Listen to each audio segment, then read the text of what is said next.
Ndodhemi këtu në qendrën e numërimit numër 13 në Lezhë dhe siç e dini, nën kryetari i bashkisë Lezhë është zënë flagrancë teknikisht dhe i akuzuar për manipulimin e votës, blerjen e votave. Është quar dhe në polici, është bërë dhe denuncimin SPAK, por çudia më e madhe kanë vendos ujkun të numëroje delet. Kjo është historia e votimeve të 2025-s.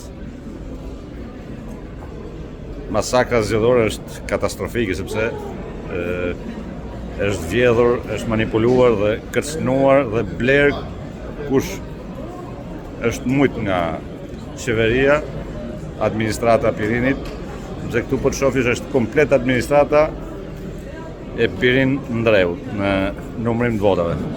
Dhe këtë e bën më skandaloze pjesën e këtij votimi. Komplet administrata. Administrata po vazhdon në i numëron votat ne. Ne i mbron votat.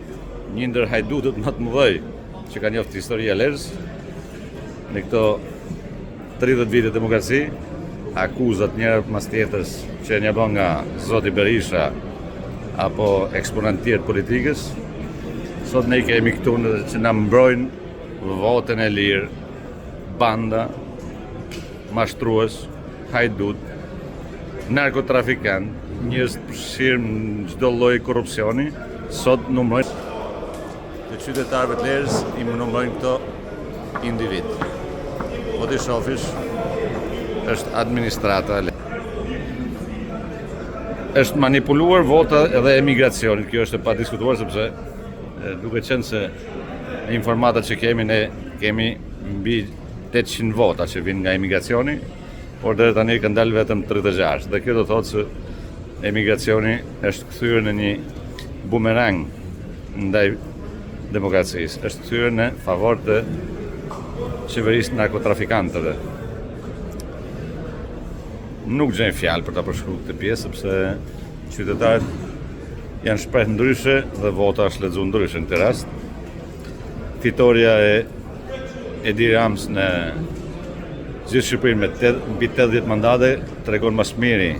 Ose Beodiri e ka thënë me zë me figurë që është manipuluar vota, është kërcënuar qytetari, është kërcënuar administrata dhe është vënë në dispozicion të manipulimit zgjedhjeve të 2025. Shpresojmë që drejtësia, SPAK dhe gjitha institucionet ndërkombëtare që vëzhgojnë këto zgjedhje të jenë në të vërtetë dinitoz për qytetarët e Shqipërisë, duke vënë para përgjegjësisë qeverinë kriminale të Edi Rams në rang kombëtar, por sidomos Bashkinë e Lezhës dhe më gjerë. Nuk ka përfunduar këtu. Jam i bindur se nuk ka përfunduar këtu. Njerëzit do të japin përgjegjësi, do të kenë me të vërtetë përgjegjësi legale dhe përgjegjësi për këtë lloj vjedhje dhe manipulimit të votës dhe manipulimit të qytetarëve. Kemi takuar me mira qytetarë që na kanë thënë na kërcënojnë me bukën e gojës, na shemin shtëpijet, na lënë pa jetesë, na detyrojnë me bë atë që s'është e pranueshme për jetesën.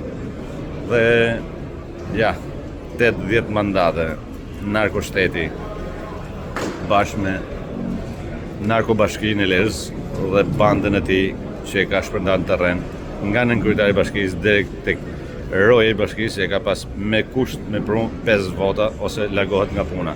Pra çdo punëtori administratës kanë pas detyrë të blejnë vota sepse janë kërcënuar me rrogën e tyre, me punën e tyre.